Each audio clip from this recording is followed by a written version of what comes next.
On Friday, voters will go to the polls to decide on whether to remove or to keep the 8th Amendment from our Constitution. Order! Can you not see it's order? This was the most historically divisive issue in Ireland ever. We've waited 35 years. We've just 1 week to do it, and we're going to bring it home. Women are still travelling, women are still in danger. This government needs to protect women's lives. We absolutely have to do something. What they're trying to do is take God out of society. Sadly, the answer is we'll just get rid of it instead of what do you need? There was that sense that women couldn't be trusted. Well, I think the women of Ireland have rolled over for long enough. Why can't I love glitz and glamour and still feel passionately about women's rights? Imagine if you could get this army of women putting that pressure on and to feel empowered.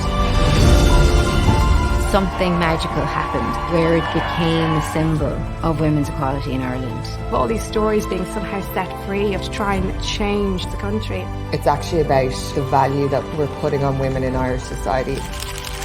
People do recognise it's a kind of a backlash. What happens here in Ireland will have a knock-on effect. We are creating an Ireland which values women, our bodies, our choices, ourselves, our lives, absolutely equally.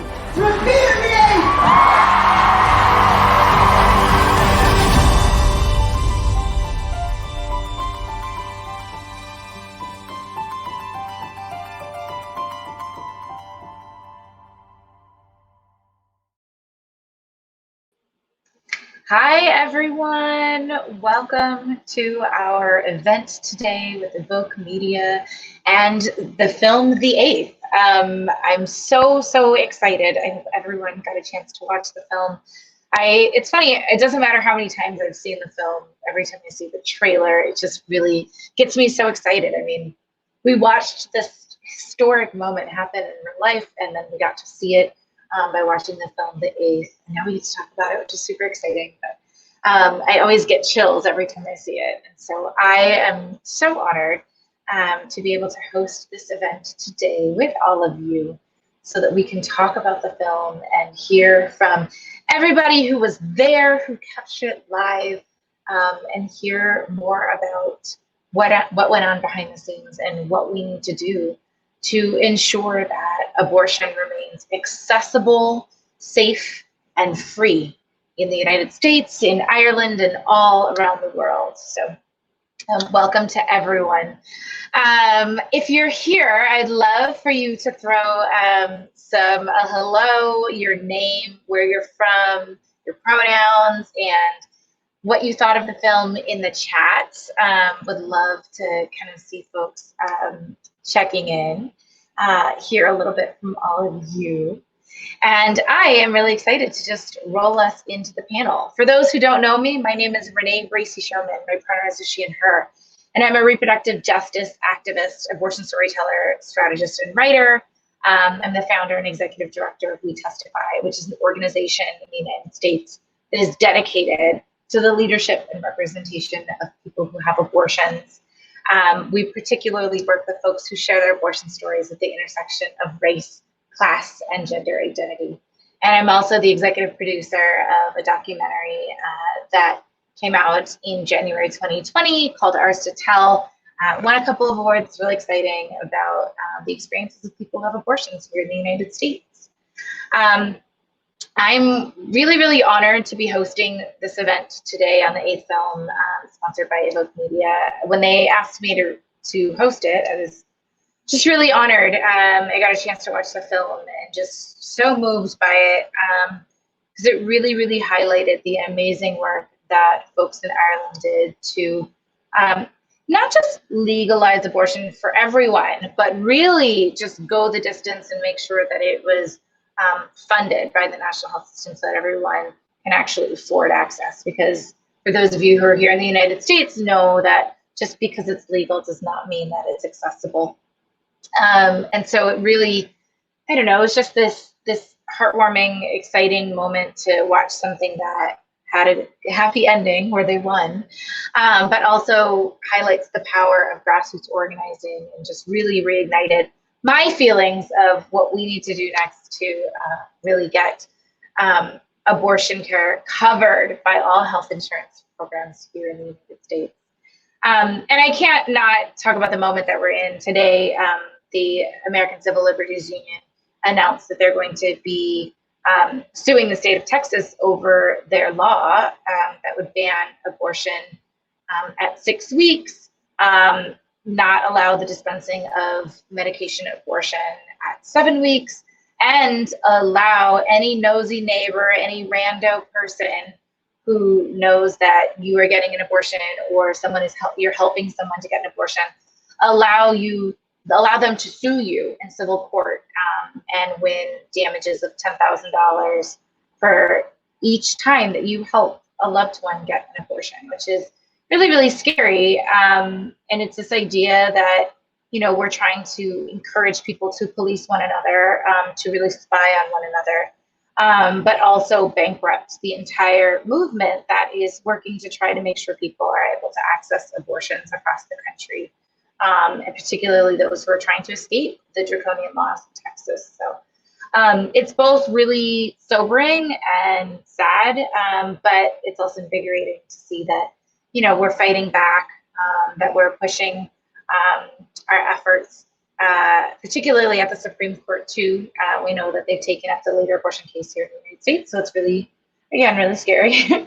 But that's why I'm excited about this conversation, because we get to hear from folks in Ireland who are really changing the conversation and just did such amazing grassroots work to change the game. So without further ado, I'd like to bring our panel up.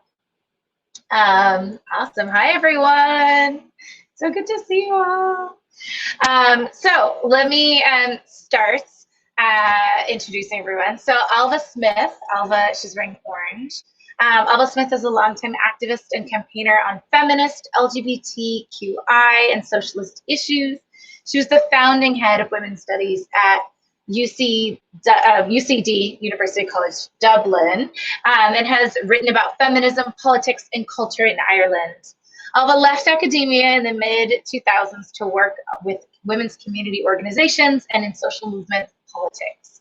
She has been involved with many campaigns and was the strategic executive of the victorious same-sex marriage campaign in 2015. And she has been fighting for women's rights to choose for over 35 years and was co-director of the Together for Yes national referendum campaign, which removed the near total ban on abortion from the Irish Constitution with a majority of 66% in 2018. Ailbhe is a regular contributor to the media and national debate in Ireland, and in 2019, she was included in Time Magazine's 100 Most Influential People list. So we are super excited to have her here. Welcome, Ailbhe. Awesome. Next, I want to welcome Aideen Kane. Aideen recently co-produced Women in Blue with Beth Levison, and it premiered earlier this year on Independent Lens. She is currently producing a feature documentary on income inequality directed by Abigail Disney and Kathleen Hughes for release early next year. She is the VP of production at Fork Films in New York, and she worked on The Aidbhe. So welcome, Aideen. So great to see you. And we also have Sabrina Merage Naim. Sabrina is passionate about promoting tolerance and inclusivity between religions, cultural, racial, and ethnic communities. She founded the Sabrina Merage Foundation in 2008 and built it with the intention of building bridges between diverse societies through educational programs for young people.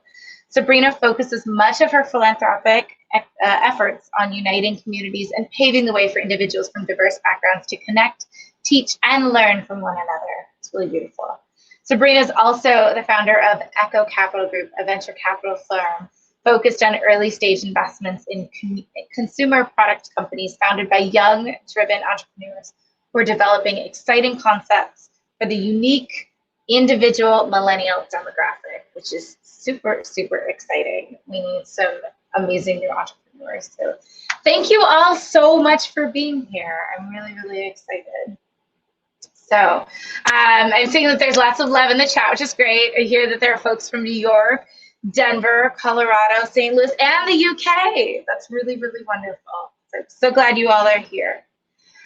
So feel free to continue to interact with us in the chat and throw your questions just right in the chat there. We'd love to hear from you. But let's start with Ailbhe. I have a question for you. So you are featured heavily in the film, which is exciting, and it follows you and all of your fellow campaigners who worked to repeal the 8th. And obviously this was a historic moment. Tell us what you were thinking when the documentary crew came to you and asked you to be a part of it, because you hadn't yet won yet. So what did that feel like? That's a really good question. And I think thinking back, because it's a really long time ago now, they came to see me and they'd been on the rounds visiting various people. I think they didn't tell me exactly who. That was back in 2016 or thereabouts. And my first thought was, oh my God, this is fantastic. What an opportunity, because we are going to make history and somebody's got to tell the story, because the problem, as we know, and particularly I think as women and members of all kinds of discrimination against groups, know that our histories get written out and ignored so quickly. So, I was bold enough or arrogant enough, I think, to think that we were in there with a really good chance to win, and that if we won, it would be a true turning point for the country as a whole, because it would be about turning away from a very authoritarian and very narrowly moralistic country, which was extremely misogynistic, and that it would open up. It wouldn't solve all the problems, of course not, but that it would open up onto possibilities. So I was absolutely thrilled. And I really liked them. I only met 2. Maybe if I'd met all 3 of them, I might have been a bit scared. But I met 2 of them first, and I thought, oh, these seem like such great women who really have an understanding of what we're doing, and who I admired hugely, and I still do. The gamble they took. They didn't know that we were going to win. So we didn't have a penny. There wasn't any referendum campaign. There was a coalition.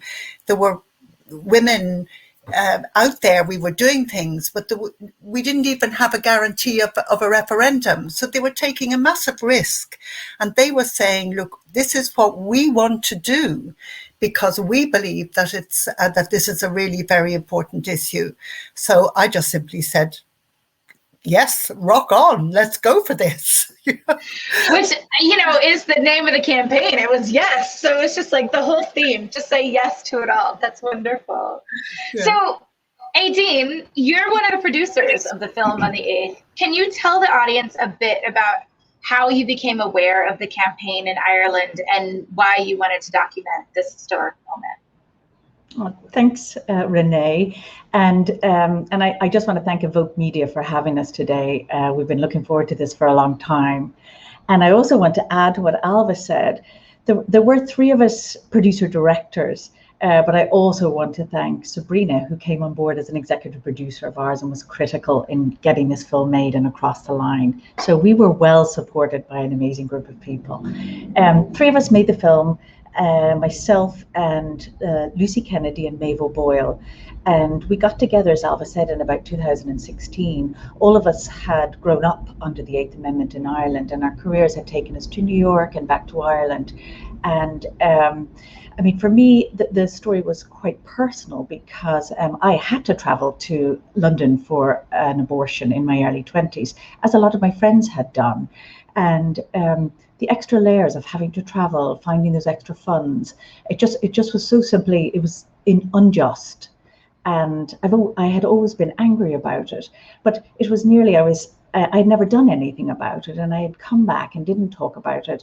And I felt that by not doing something with my story or telling my story, I was possibly adding to the stigma around abortion. And so when I sat down with Lucy and Maeve, and they were both very interested in doing something together, part of my motivation was that I wanted to contribute to normalizing, to me, which was a healthcare procedure. I had a teenage daughter, and I felt this responsibility.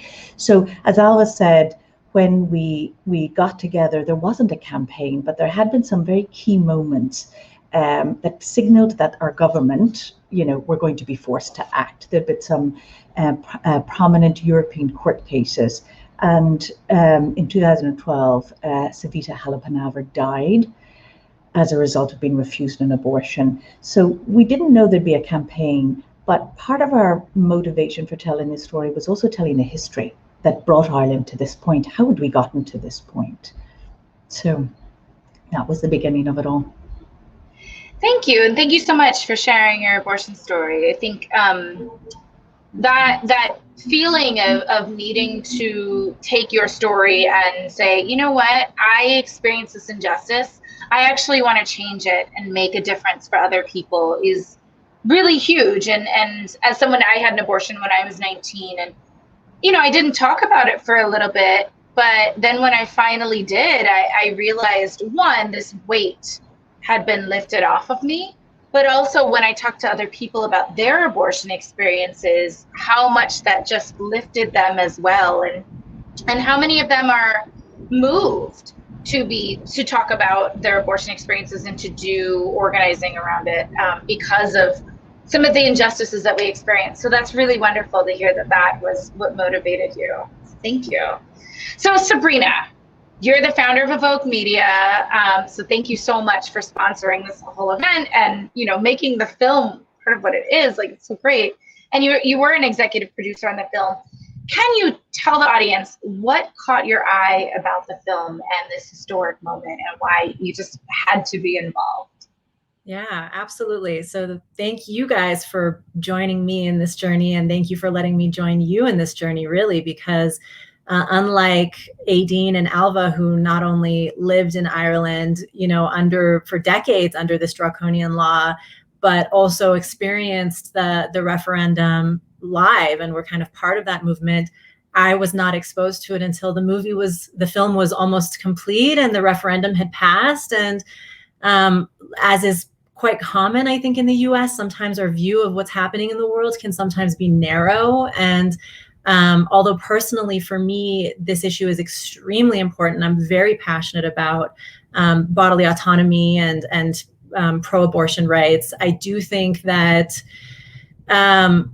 having the perspective of what's happening on the ground in a different country outside of my own backyard was incredibly inspiring and very eye-opening. And at the time, I felt like what was happening here in the US was that we were sometimes having a little bit of abortion fatigue. We were kind of tired of talking about it and kind of tired of hearing about it. And there were these headlines, and it was a lot of politicians that were, talking nonsense. And we didn't really feel like individuals on the ground were being heard. We weren't hearing any personal stories about what was happening. I mean, I think it's a testament to you, Renee, that We Testify is really about storytelling, right? It's not about just laws, and it's not about politicians, and it's not about this nonsense of across aisles and whatever your political party is, because that's frankly not what access to abortion is about either. It's about the individuals who are experiencing this and their stories and their personal circumstances, and having the support of their community and their families, and destigmatizing it. So when I had the opportunity to see the film, I was really, really awed by how it took a different tact than what I had seen before and what I was exposed to before, which was really much more about the grassroots campaign of Ailbhe and her colleagues on the ground, who were really working, outside of the walls of government institutions. It was very much by the people, for the people. And to see how powerful and effective that was incredibly inspiring for me, especially in a country where we sometimes feel like my one little voice doesn't really do much, right? My one little voice in such a big kind of government wheel doesn't make too much of a difference. That Ailbhe and her cohort kind of changed that story, and that it was very much grassroots. And then the other thing that really inspired me was, again, the fact that this was very much about personal storytelling. It was opening up the opportunity for people who had experienced this to come forward and say, hey, this is not about you legislating because you think it's the popular thing to do, or because you have some, religious issues with it, or whatever your personal opinion is. It's not about you at all. This is about me. This is about my body and my experience and my life. And And I think, frankly, that that's the direction that the conversation needs to go, to move away from politicians just arguing amongst themselves and much more towards to people talking about it and telling their stories. I 1000% agree, because I think one of the reasons why I personally, when I had my abortion 19, stepped back from the conversation was that I was not seeing anyone that was speaking to the experience that I felt and just what my life was as a biracial Black 19-year-old at the time. And I just didn't necessarily see myself centered. And so I just tuned out. And I think, yeah, we get that. How alienating for you and for alienating all over the world who have to go through this by themselves. And it's already sometimes a difficult decision to make. Sometimes it's a difficult circumstance, sometimes not. I don't know. I mean, there's a whole spectrum of feelings and decisions and everything that goes into this. But the one thing that everyone should have is a support system. Absolutely. And I think that isolation is what can make people just feel, even if it is like, I knew exactly what I wanted to do, and it wasn't a difficult decision, but I felt so alone. And that's what was really overwhelmingly sad for me. And yeah, I get it. And I think changing those conversations, making sure people see stories that reflect themselves, whether it's in media and documentaries, on television and film, or in the political conversation, that is what's going to catalyze people to be involved. Which actually brings me to the question that I had for Ailbhe. So one of the things that I've just been obsessed with during the pandemic is like doing my nails. I couldn't go to the nail salon, right? So when I was watching the film, a moment that I really loved was the interview with the nail artist and how she became involved with the campaign, because she was like, I've never really thought about abortion. I really don't do any activism. She was kind of like, I don't really care about any of this stuff. She never saw herself as part of this political movement or as an activist. But she joined the movement, and not just joined it, but she joined it in her own way. And she brought new people into the fold by using nail art and putting Repeal the 8th, doing the manicures, which were gorgeous. They're gorgeous nails. And it just felt like your campaign was full of that, right? Organizing among people who wouldn't normally think of becoming political activists. Can you talk about your intention behind that and the power of that? Well, yes. And I mean, I think Andrea, of course, is actually an incredibly powerful person and very compelling person in her own right, as anybody who's seen the film will know, and also very active. She has resisted the word activist, but of course she activates people to bring about change. And I have explained this to her many times that I can't think of another word except activist.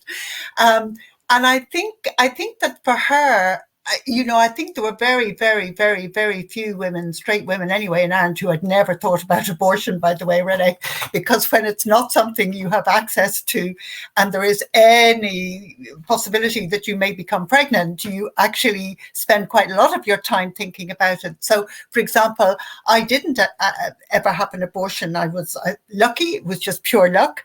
But I grew up thinking as a young woman that I might need it.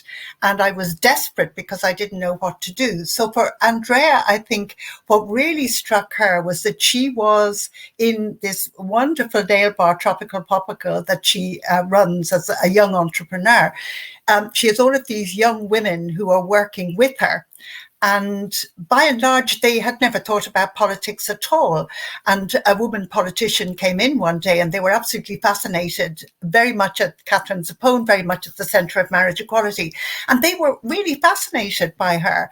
And she thought to herself, goodness, they are interested in politics. It's just not in what is in the newspapers or whatever. And at that time, we were building for Repeal because it took us 5 years, basically. And she knew about our coalition and she thought, I could actually work with those young women, by and large working class women who have never been politically involved, and work with them to become involved in this campaign. And I remember when she came to me and she said, can people like us join the coalition? I said, what do you mean people like you? You mean like pro-choice people? Of course, you're welcome. We want you. We absolutely want you in there. And she was amazing because she was doing something very, very different. It was unconventional in organizing terms, but it was exactly what we needed to do, because one of our objectives was to bring this, to create a conversation about abortion, which was a word that people couldn't use. And therefore, as you know, Sabrina was saying, so many young women and older women who had kept these stories, they're inside themselves forever. We needed to open that up. We needed to bring the reality of women, the lives of women and girls, out into the open. And I often think that it was simply about saying the truth. It is just about standing up and saying, this is the truth, this is the reality of women's lives. I remember the poet, American poet Anne Sexton said, what would happen if women told the truth? The world would split open. And I felt we need to split this world open with the truth. And of course, Andrea was absolutely in tune with that it's not just some women who get to be activists or who get to do that splitting. This is about the truth of everybody, however complicated it is. So she was, and she is still, I have to say, but I'm thinking now in the campaign, I mean, absolutely remarkable, because she is, quite apart from anything else, a force of nature. And every campaign needs forces of nature that are going to drive people forward. And she didn't look like what people thought a feminist campaigner looks like, which is somebody like me. With sort of horns and whatnot, but also because it's a small country and people know in a way what I'm going to say. And we wanted to move outside and beyond that and say, it's not just what we say, it's what do you think and what are your stories?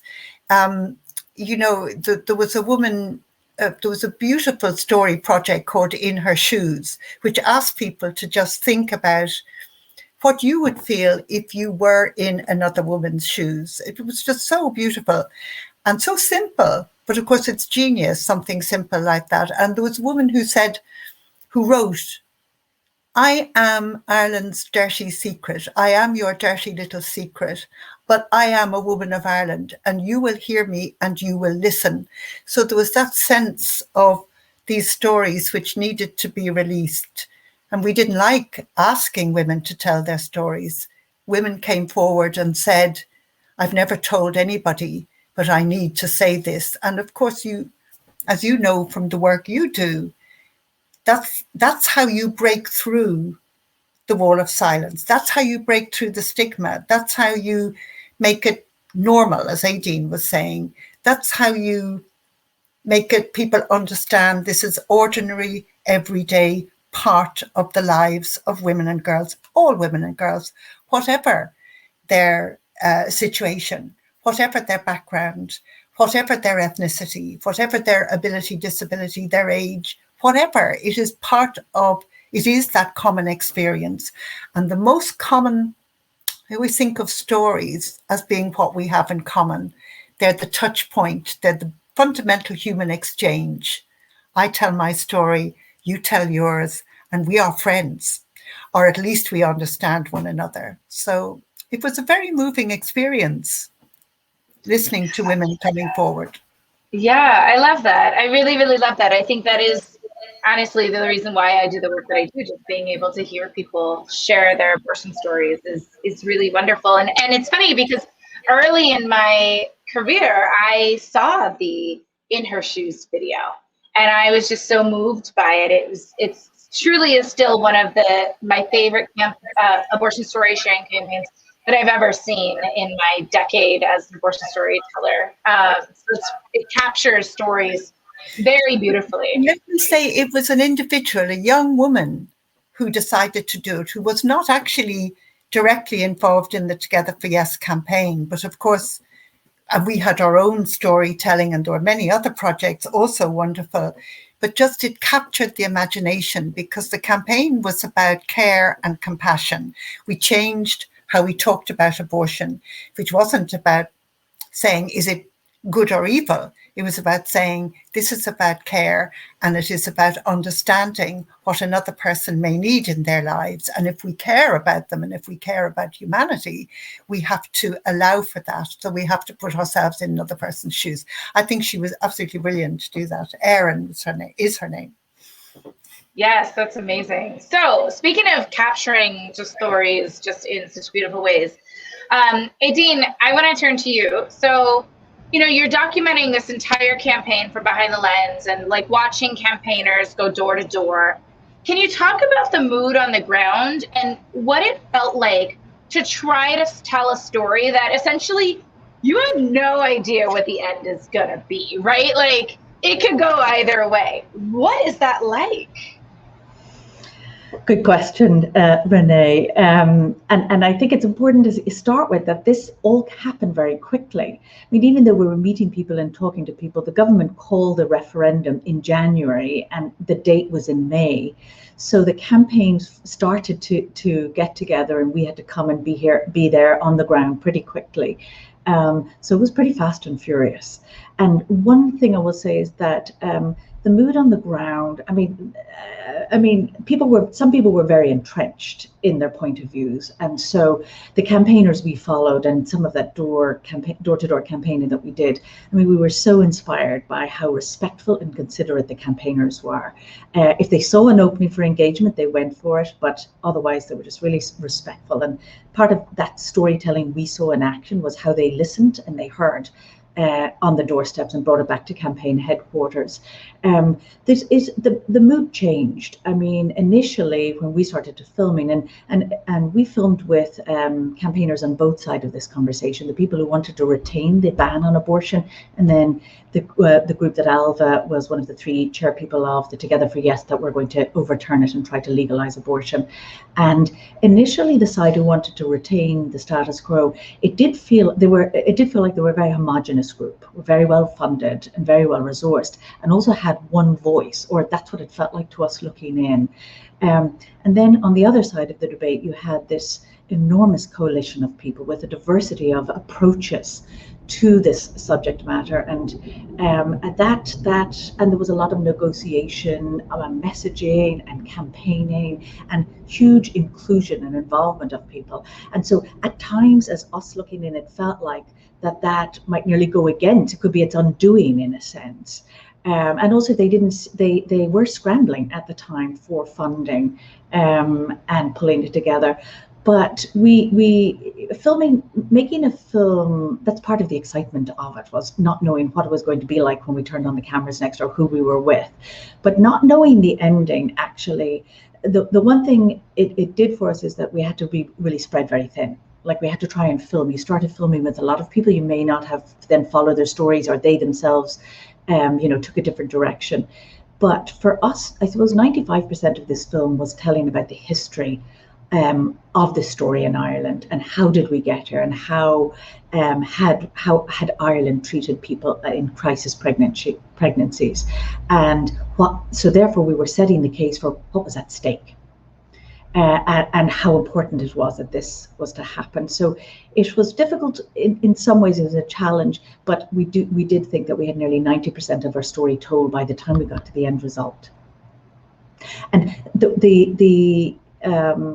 there were dark days for us, the other pieces, as filmmakers, but also as Irish women. There was a lot at stake. It's really wonderful, and it's always nice to kind of see and hear how the storytelling comes together in the back end of like films and things are made, because truly, you don't know what's going to happen, and you don't necessarily what is going to be the large through arc and what is going to be the story that gets an audience to react and really understand. So I just want to do a quick reminder for everybody who's listening. It's really exciting. We're going to do questions from you all in the audience in just a little bit. So keep that chat hopping, throw your questions in there, and we'll ask as many as we can when we get to the Q&A section. So Sabrina, I want to turn to you. You're a huge supporter of reproductive rights and progressive causes all around the world. And you use storytelling and media to shift narratives. And clearly that's, what this film is designed to do, and really to get people to understand a bit better. Can you share a bit about how you think that stories and documentaries too are changing the conversation about abortion and reproductive rights globally? Yeah, absolutely. It's frankly been a big focus of my work as of late, and something that I have seen on the ground. Sorry, there's a fighter jet going above my head right now. I'm gonna close my window. It's so loud. So I've been philanthropically involved for about 13 years, and much more in the kind of traditional nonprofit way. And it's something that I'm extremely passionate about. And I have given to organizations that do incredibly important work. Sometimes I sit on boards, sometimes I'm a strategic advisor or a partner. And that's a portion of my work that I will continue, but it's frankly multi-generational in scope. I am giving of my time, of my resources today with the hope that it will change for my daughter or for my kids and my grandkids, right? Because it is a long-term game.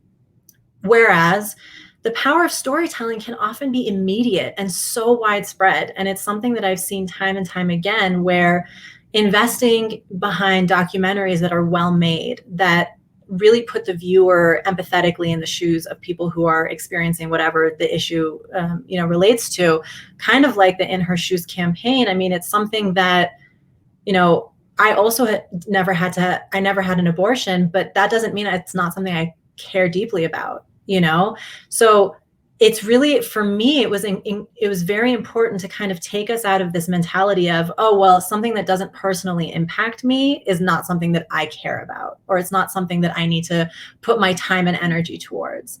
And Renee, you always say, you love someone that everyone loves someone that has had an abortion, which I think is really true. And so that means that we all have a stake in this, right? We all have a stake in what happens here.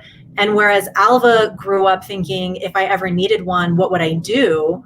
I grew up thinking, if I ever needed one, I could get it, right? It's available and accessible to me. But that has always been a threat. It has always been a question mark. And frankly, the thing that around kind of the stigma of abortion, which I also think is part of the story, is that the reason why we need to keep telling these personal stories is to destigmatize abortion. My great-grandmother died of a back alley abortion in Iran, like 80 plus years ago, right?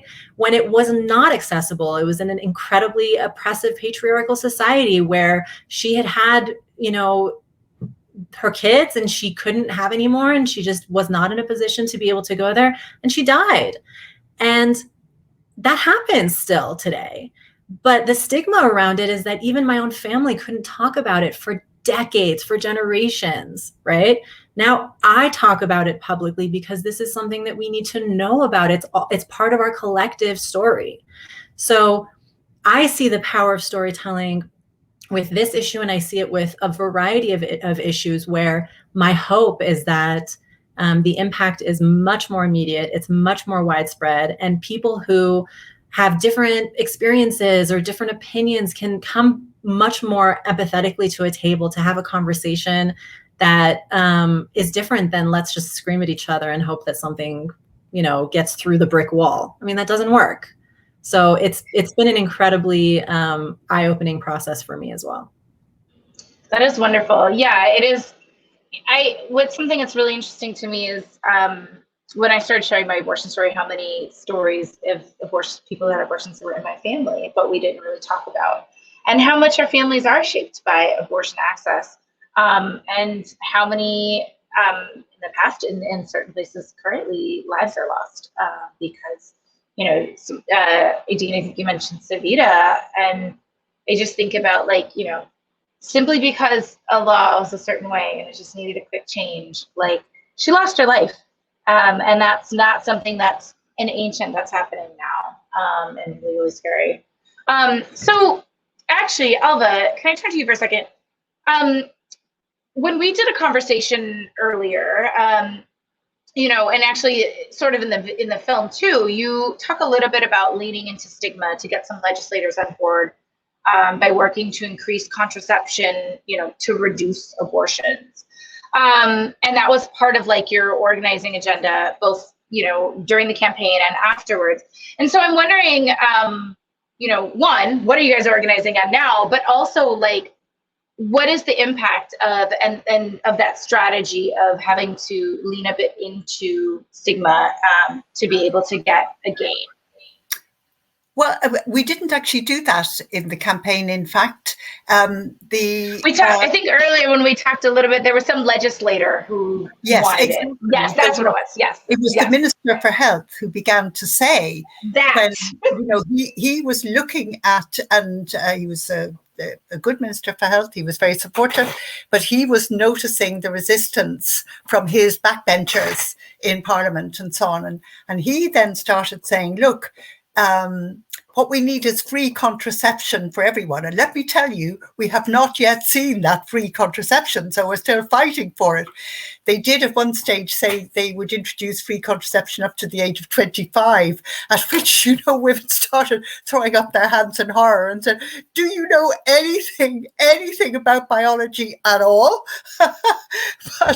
but he actually used that. That was absolutely not our approach in the campaign, because that's the way you go to say that, abortion is fundamentally bad, therefore we want as little of it as possible, so we'll have contraception. That is a very, very, very dangerous, slippery slope.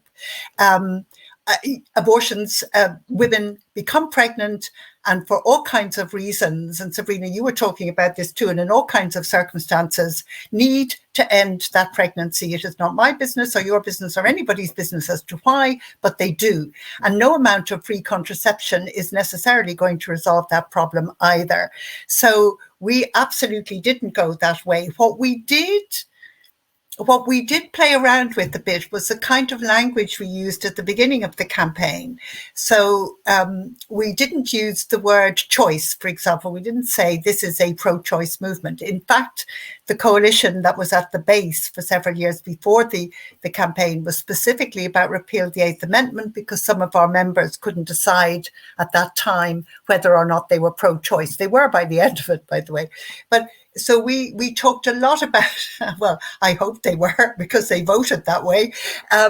I think we felt that there was such stigma that if we went out there saying we are the pro-choice warriors, that people would not listen, they would turn away. And really what you have to do, certainly for a referendum campaign, the first thing you have to do is engage the voters. And you do not engage the voters by wagging your finger at them and telling them what to do.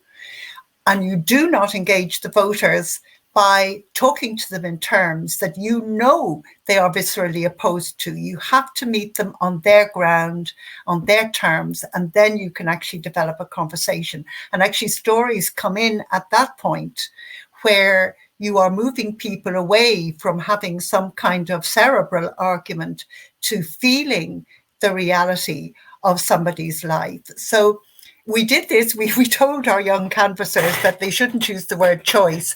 And of course, there was very nearly a revolution in the campaign. And we have to say, no, you really can say what you like, but we would prefer you to use the word decision for the moment. And towards the very end of the campaign, I said to him, here I am, and we believe that women should be able to make their own decisions. And she was looking at me in puzzlement, and she said, oh yes, she said, you're one of these choice people, aren't you? I'm up for you. So the people themselves came along. So I suppose the key to our campaigning was to change the conversation, to make it about what it really is about, which is women's lives, not a moral abstract principle. It is about a reality, and to enable people to talk about it in ways that they could feel somewhat comfortable. And that's really what we worked very hard to do. And the great thing about a person telling her own story is that you can't argue with that experience. That is her experience. You can't say, well, that's bad or that's good. We would hope respect the story, and people want to believe that they do respect stories. So people ended up saying, look, I'm not in favor of abortion myself, but who am I to judge another person? So our final poster was A woman you love may need your yes. So it doesn't matter what you think. It's what she needs that matters. So I think putting everyone loves someone who's had an abortion. There you are. There you are. Well, I was going to say, so one, my apologies for applying the minister to you all. But yeah, I think that's it's because we have a question from the audience from Dottie, asking about tactics. And I think that is sometimes what I wanted to get into is that people tend to, in the United States, use stigmatizing tactics and think that that's the way that you have to go to win over people. And I disagree. But to ask Dottie's question, they want to know, like, are there any other tactics that you used and how would you like to see them applied going forward? If there's any other tactics that you haven't talked about. Well, I mean, I do think it's very difficult to extrapolate from one country to another. And as you were saying at the beginning, the USA is a very, very, very big, very complicated place. Ireland is very small. It is also very complicated because that's what human beings do in our societies. We complicate issues all the time. But I do think that what's really important, just in my experience, is moving away from the argument, moving away from a yes and no, them and us, we have to oppose them.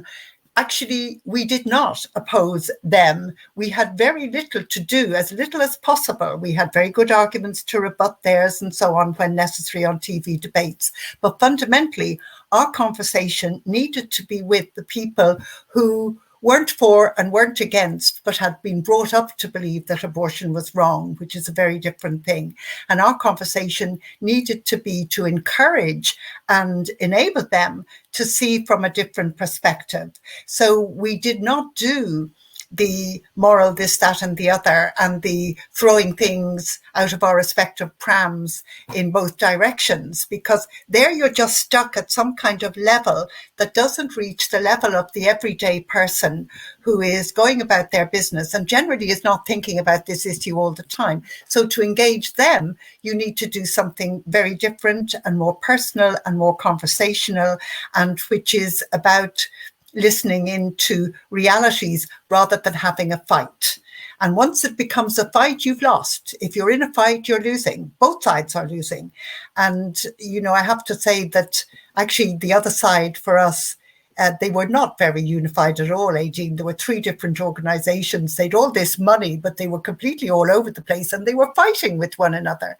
So we built a really strong coalition that kept us going into the campaign. And I think that really did us good. And we seized the right moment, which was in itself a terrible, tragic experience, which became a story, the death of Savita Halappanavar, that people could say that shouldn't happen in any country in 1918 it was in fact in 2012, that happened.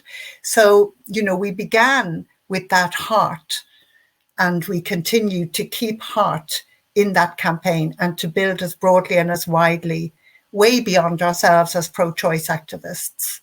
But there is no recipe. There isn't a recipe. The one thing I would say to Dottie and everybody else is to try everything. And as soon as it doesn't work, drop it fast and try something else and keep going,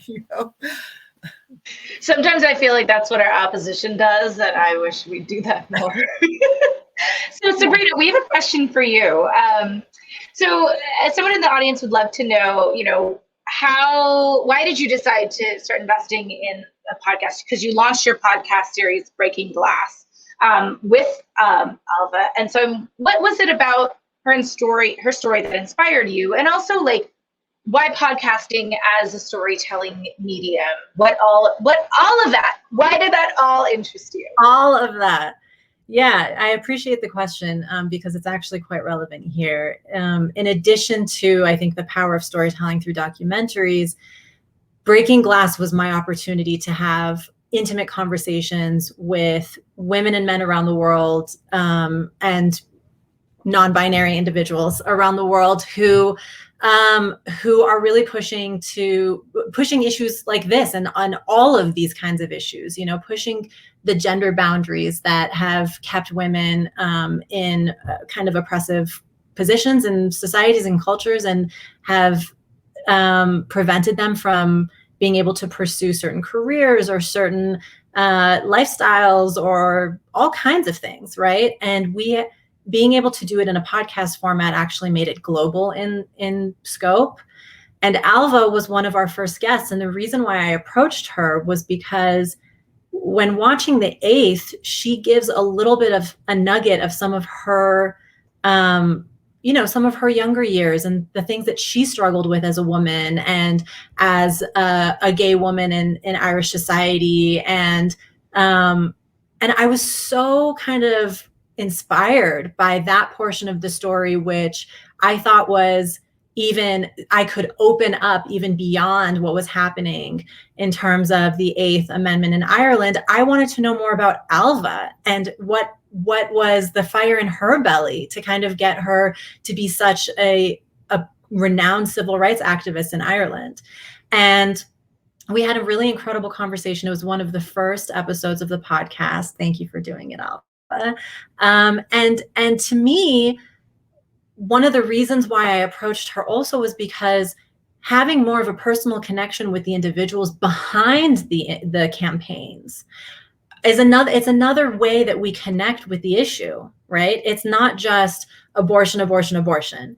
It is this woman, Ailbhe Smyth, has been working in areas of civil rights and activism in Ireland for 30 years, but look at all of these other struggles that she pushed through to get to where she is today. Right? That she is resilient, that she is strong, that she is an incredible leader, and that others all around the world can look to her as a mentor and also as a guide. Because when we are all, which we do, go through our struggles, whatever those struggles may be, we look to people like Ailbhe who are on the other side and we say, I can do that too. I can push through and I can find that fire in my belly. And really, that's what Breaking Glass is all about. It's personalizing those stories. It's creating those human connections. It's understanding what is happening on the ground in countries that are beyond what our experiences are in cultures and socioeconomic situations, racially, religiously, ethnically, whatever it is. There are so many experiences that are beyond our experiences, and we should know about it. And we should open our eyes and our hearts to those. So that was really the impetus for me. And I'm thrilled that Ailbhe was part of the beginning of it for us. Let's just keep the appreciation train of Ailbhe going. Aideen, I'd love to hear from you. You know, as you were coming up with this film and you were following, I know I'm gonna make you feel nervous, like, oh.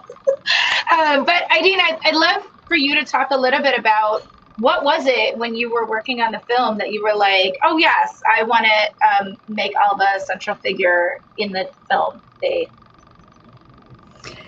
Well, you know, Renee and Sabrina, storytellers and, you know, media producers, the people you're going to feature, the protagonists you feature are the most important building block of the whole thing. And it's their truth and vulnerability that you depend on. Because there is no script. So you embark on this amazing journey. Lucy and Maeve and I, when we first hit the ground in Ireland, there were a lot of people working on this campaign. I mean, we had some of the most amazing meetings. And, you know, we narrowed it down pretty quickly to people who, I mean, Ailbhe was an obvious choice. She was clearly going to have a leading role in whatever was going to happen. She had given most of her life working on campaigns in Ireland for women for lots of different causes, and we really liked her, and we wanted to be around her, and that's hugely important when you know, you're going to spend a lot of hours with them. And then Ailbhe actually mentioned Andrea Horan to us. So Andrea was the minute we met her, we were hugely drawn to her. Andrea's first and foremost a really successful businesswoman. She is a whiz at marketing and social media. And in particular for this campaign, she was determined to do it differently. Ailbhe talked about the people she has working, the team of people, this amazing harness of energy that she wanted, or a group of energy she wanted to harness. And she wanted to meet them where they were at. And she wanted to find ways of engaging with them, or that would make sense to them. And so we were very fortunate to have both of them. That is wonderful, absolutely wonderful. And I think that, you know, seeing the film really and seeing it through Ailbhe's eyes is like, you know, one of the main campaigners just really brought it together. It's just so exciting, wonderful. I hope everyone, you know, if you have not seen it, see it. You know, you all have access to it thanks to Evoke Media. So make sure that you see it. So I think we're running out of time, but I want to go around and ask everyone one last question.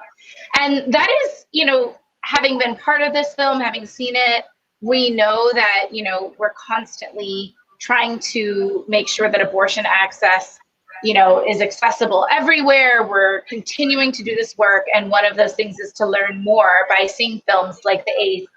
And what do you all hope that audiences will take away from the film, The Eighth, and from the Repeal the Eighth Together for Yes campaign in Ireland? What is that lesson that you hope that folks take home into their communities and are inspired to do?